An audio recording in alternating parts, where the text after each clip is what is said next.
Nigeria Labour Congress declares nationwide strike over NAIRA scarcity. TINUBU not sick, traveled for vacation in Europe. YOBE ACRESAL team arrives KOGI to understudy project execution.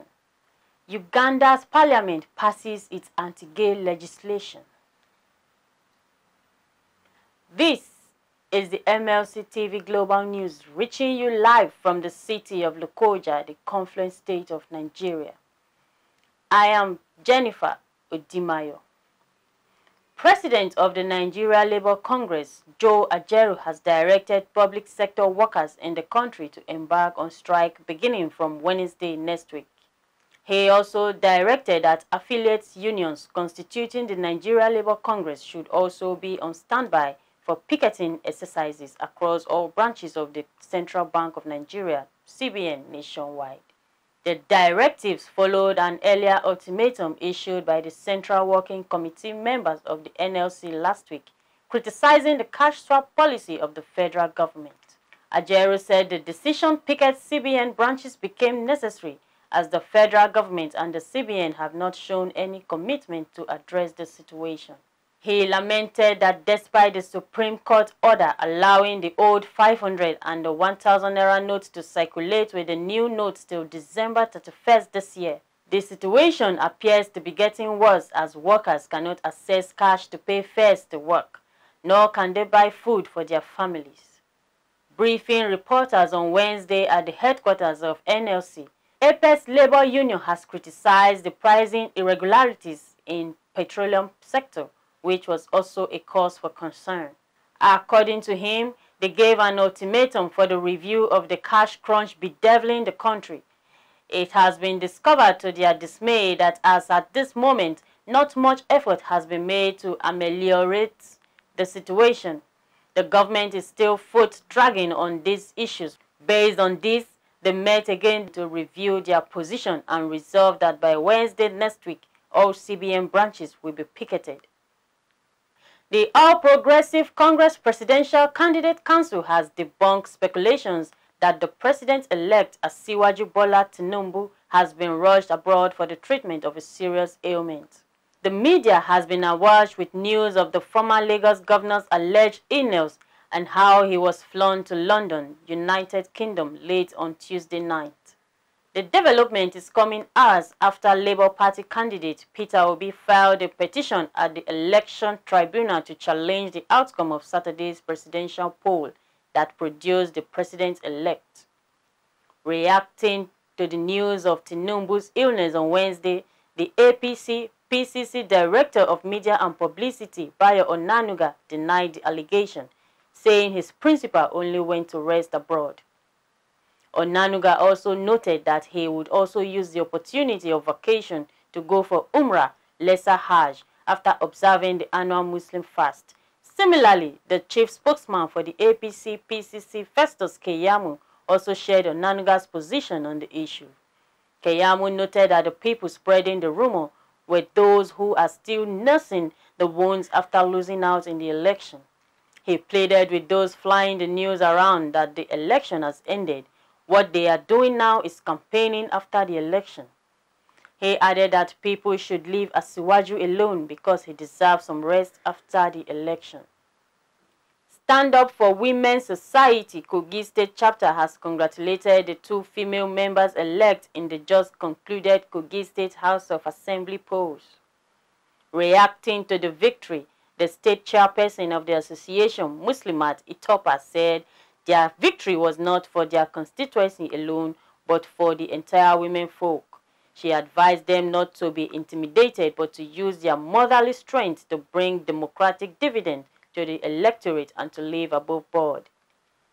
The two candidates-elect are Comfort Uwanchala and Omotayo Adeleye Ishaya for Ibaji and Ijumu state constituency seats respectively.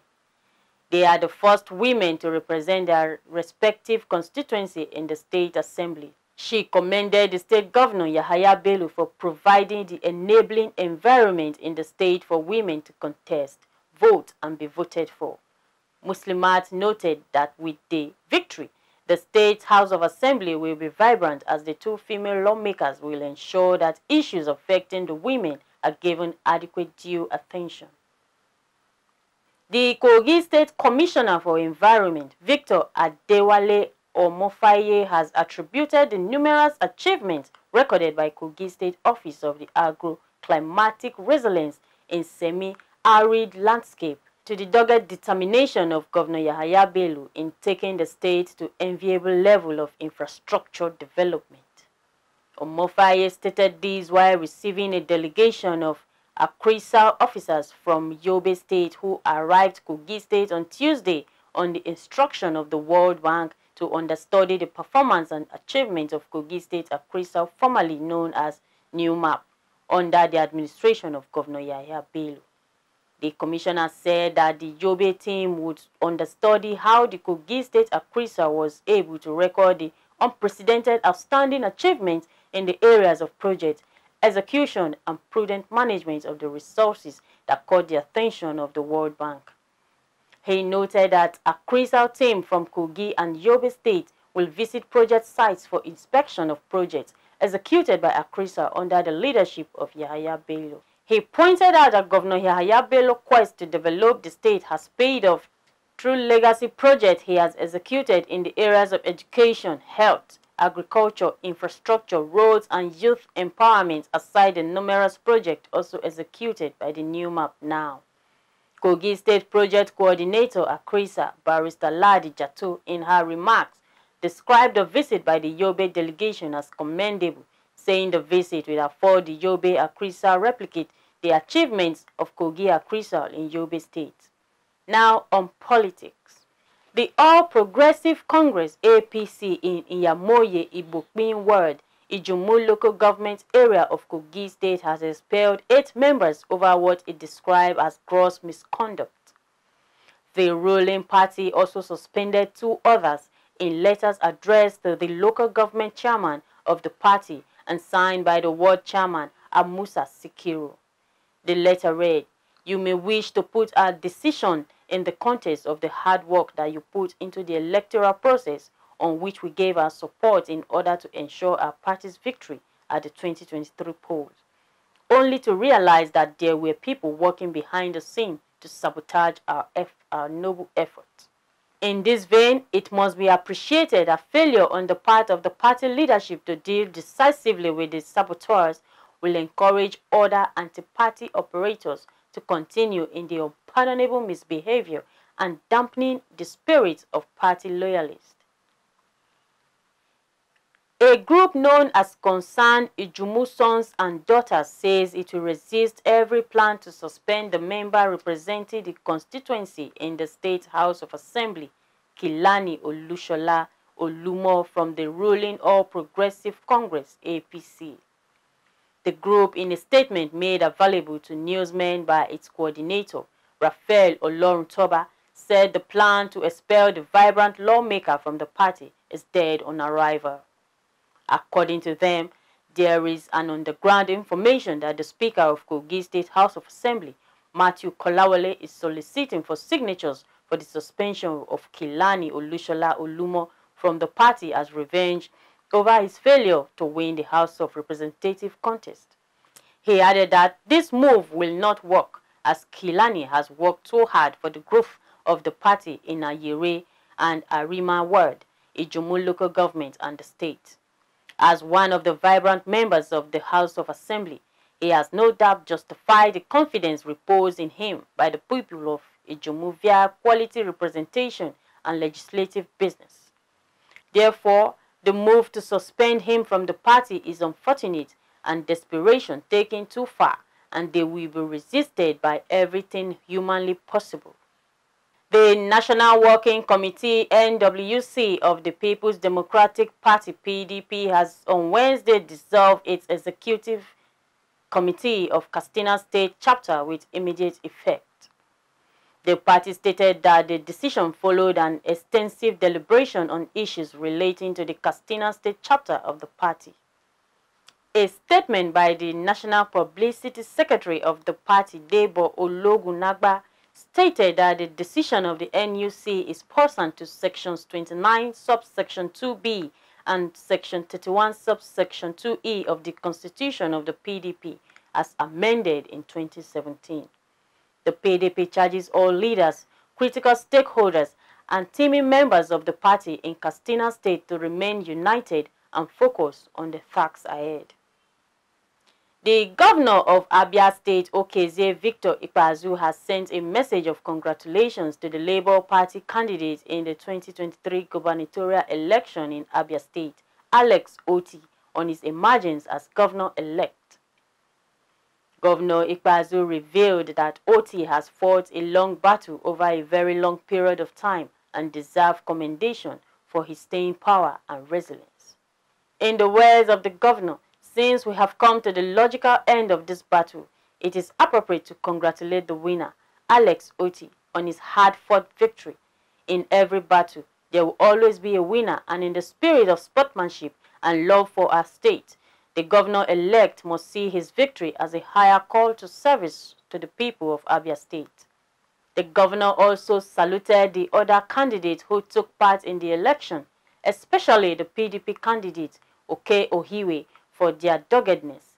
Ikpeazu is of the considered opinion that the governor-elect should be given an enabling environment to run the affairs of the state from May 29, 2023, and hereby advise the candidates not to distract the incoming governor with court cases.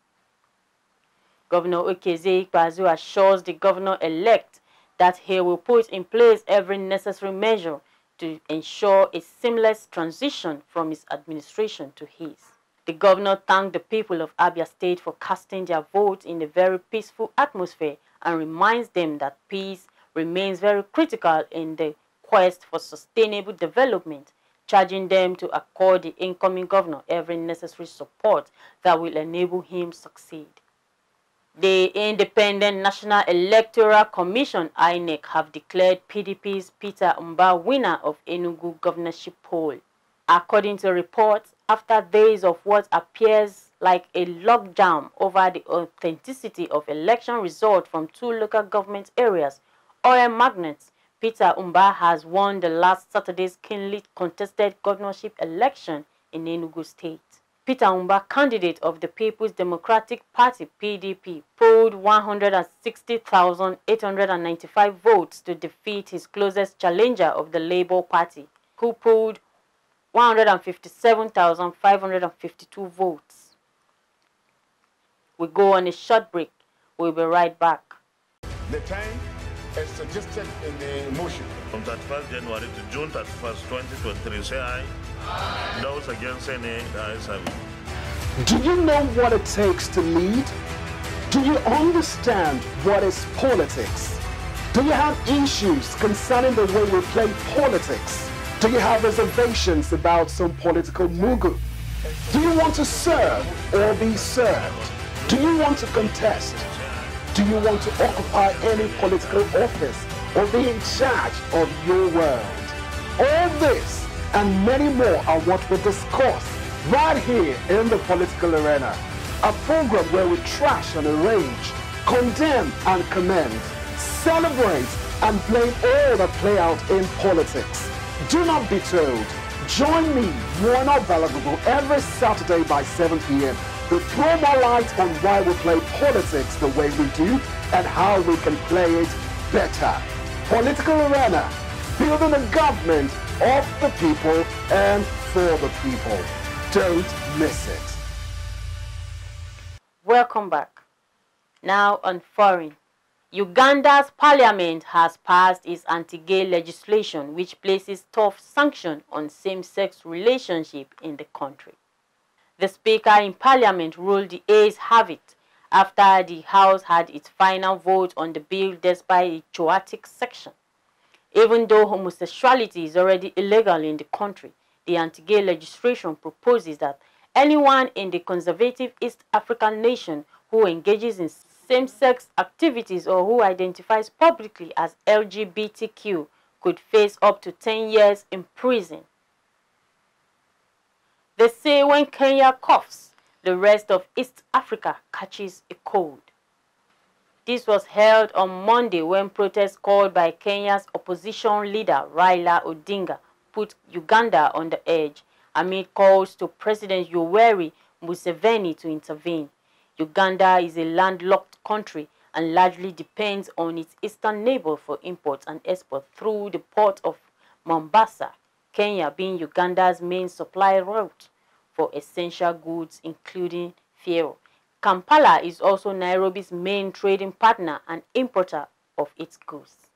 In the first half of 2022, for instance, export of Kenya-made goods amounted to 32.2 billion Kenya shillings, only second to the US at 38.8 billion Kenya shillings.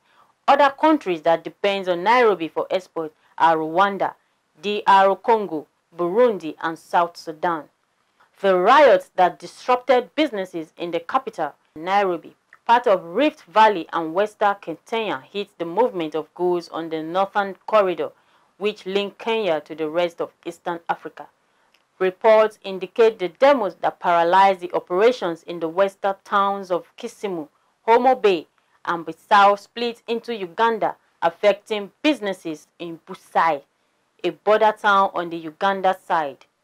As the mayhem unfolded, Uganda roads leading to Kenya remained deserted, with public service vehicles, cargo trucks, and fuel tankers cutting short their journeys for fear of being caught up in the riots. Cross-border transporters were among businesses that bore the brunt of Kenya's 200 to 2008 post-election violence that claimed more than 1,100 lives. During the chaos, trucks were set ablaze, cargo looted, and scores of drivers killed by marauding gangs that took advantage of a security breakdown. The Ashanti Regional Police Command has confirmed the arrest of 60-year-old Felicia Okpoku, who is alleged to be the root cause of the Kumasi Kejecha Market fire incident which occurred on 16 March 2023. The suspect was arrested on Tuesday, 21 March 2023 after the command of Ghana National Fire Service reported the suspect to the police over the incident. The woman who deals in rubber mats is yet to be granted police bail.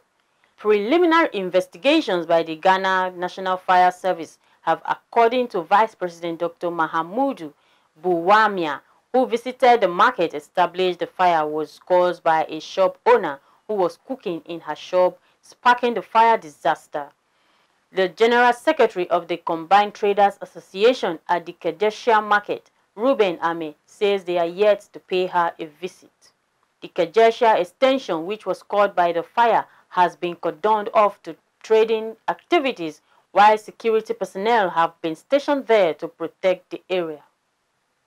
On sports updates, let's join Jonah Malik.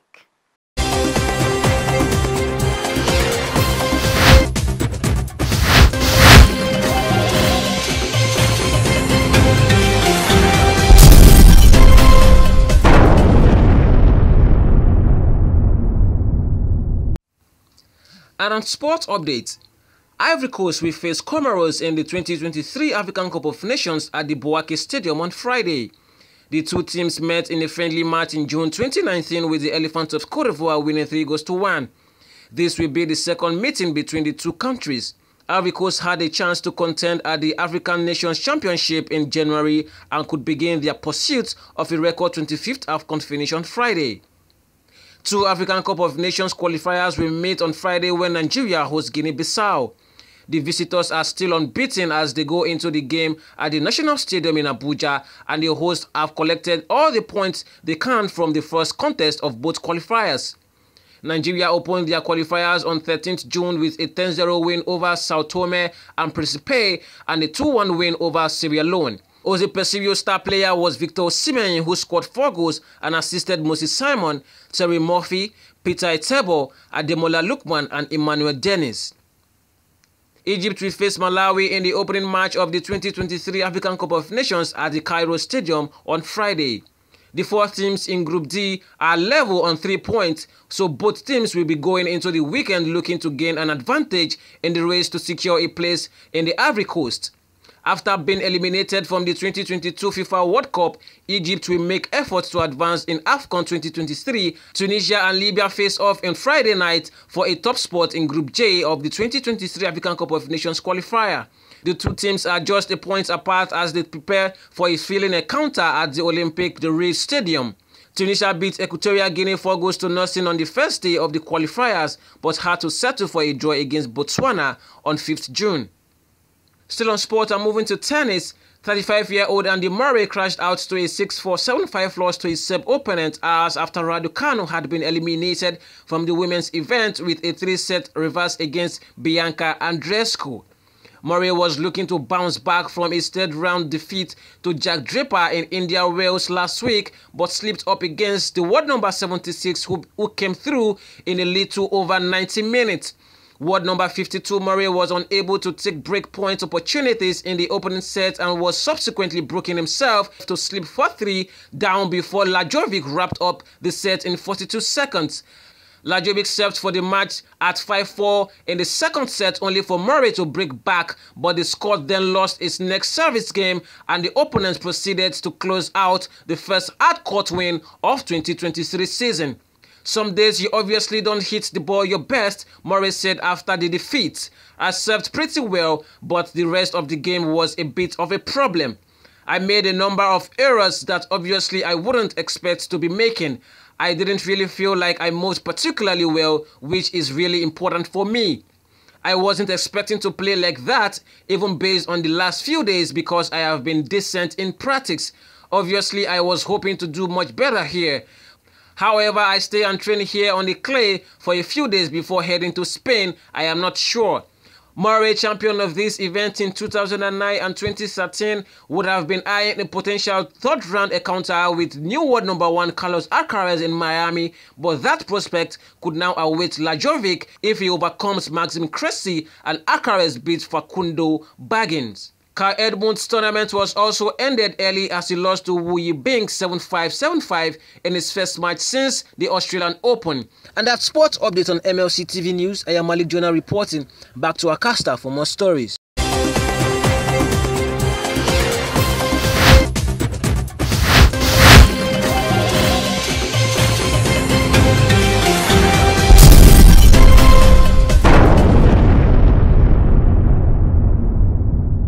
Thanks for the update, Jonah. Joy Dada has the latest on entertainment.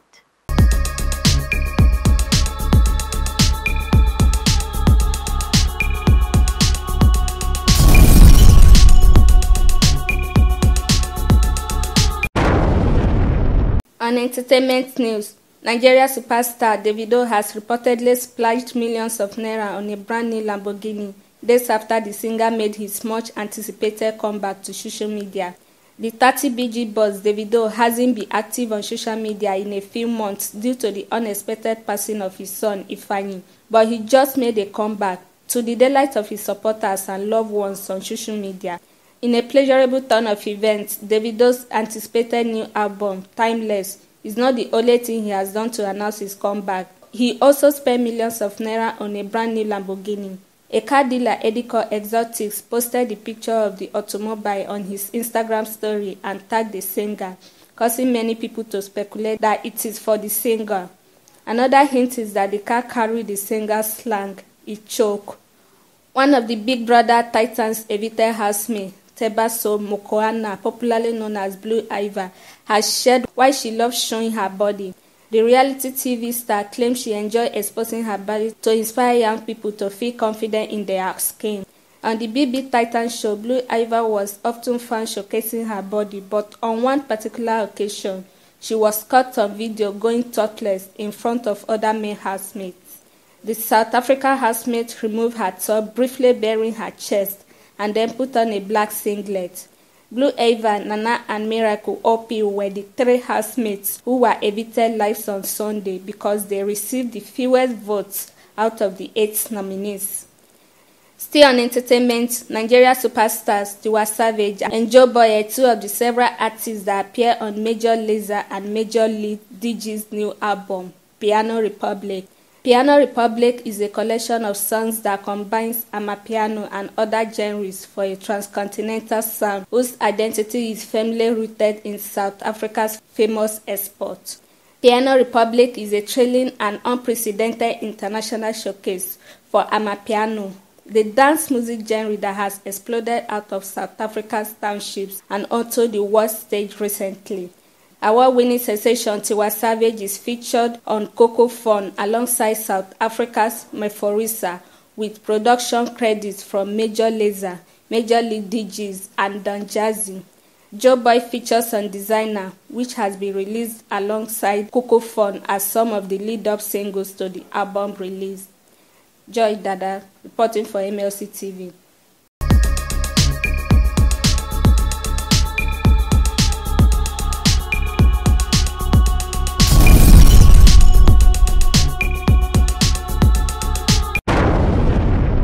Thanks for the update, Joy.